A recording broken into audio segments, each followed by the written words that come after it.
Hello friends, ഇന്ന് ഞാനൊരു unboxing video ആയിട്ടാണ് വന്നേക്കുന്നത്. എല്ലാവരും തന്നെ ഇപ്പോൾ ഒത്തിരി ആൾക്കാർ സാധനങ്ങൾ മേടിക്കുന്ന മീഷോയിൽ നിന്നാണ് ഞാൻ ഈ സാധനം വാങ്ങിച്ചിരിക്കുന്നത്. നമുക്ക് എന്താണെന്ന് നോക്കാം. ഇത് ഒരു സ്റ്റോറേജ് ബോക്സാണ്. നമ്മൾ ആമസോണിലും ഫ്ലിപ്കാർട്ടിലൊക്കെ കാണുന്ന ആ തട്ടായിട്ടുള്ള സ്റ്റോറേജ് ബോക്സാണ്. ഞാനിത് 560 രൂപയാണ് എനിക്ക് ഈ സ്റ്റോറേജ് ബോക്സിനായിട്ട് വന്നത്. അത് പാക്കേജ് തുറന്നു കഴിഞ്ഞപ്പോൾ ഭയങ്കര പ്ലാസ്റ്റിക്കിൻ്റെ ഒരു സ്മെല്ലായിരുന്നു. 2-3 ദിവസത്തേക്ക് ആ സ്മെല്ലുണ്ടായിരുന്നു അതിൻ്റെ അടുത്തെല്ലാം പോകുമ്പോൾ. പിന്നെ ആ ക്യാബിനെല്ലാം നല്ല പൊടി പിടിച്ചതായിരുന്നു. അതെല്ലാം നീറ്റാക്കി കഴുകി ഞാൻ ഫിക്സ് ചെയ്തു.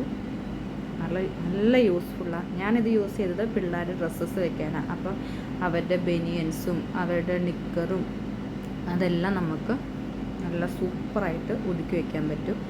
ഫസ്റ്റ് ഇങ്ങനത്തെ കുഞ്ഞു തട്ടുകളും ഉണ്ട്, ഇതുപോലെ കാല് പോലത്തെ ഇങ്ങനത്തെ സ്മോൾ പീസസും ഉണ്ട്. അപ്പോൾ ഇതിലെല്ലാം ഫിക്സ് ചെയ്ത് വെക്കണം. ആ ഓരോ ഹോളിലും ഇത് ഫിക്സ് ചെയ്ത് വെച്ചിട്ട് അതിൻ്റെ മേളിൽ ഇതുപോലത്തെ തന്നെ ഒരു ഫ്രെയിം പോലത്തെ വെക്കുന്നു. വീണ്ടും ഇതുപോലത്തെ കാലുകൾ വെക്കുന്നു, വീണ്ടും ഫ്രെയിം വെക്കുന്നു. അതിനുശേഷം ആ കാണുന്ന പീസ് ഏറ്റവും മേളിൽ വെക്കേണ്ട പീസാണ്.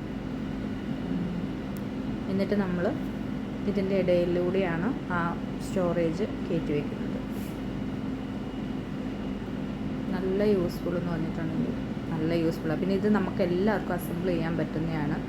ഇത് ഇത്രയും ഉണ്ട്: 1, 2, 3, 4, 5, 6 തട്ടുണ്ട്. നമുക്ക് നല്ല സ്പേഷ്യസ് ആയിട്ട് സാധനങ്ങൾ വയ്ക്കാം. 560 രൂപയ്ക്ക് നല്ലൊരു വാല്യൂ ആയിട്ടുള്ള ഒരു എസെൻഷ്യൽ ആയിട്ടുള്ളൊരു സാധനം. ഇത് എല്ലാവരും ട്രൈ ചെയ്യണം കേട്ടോ.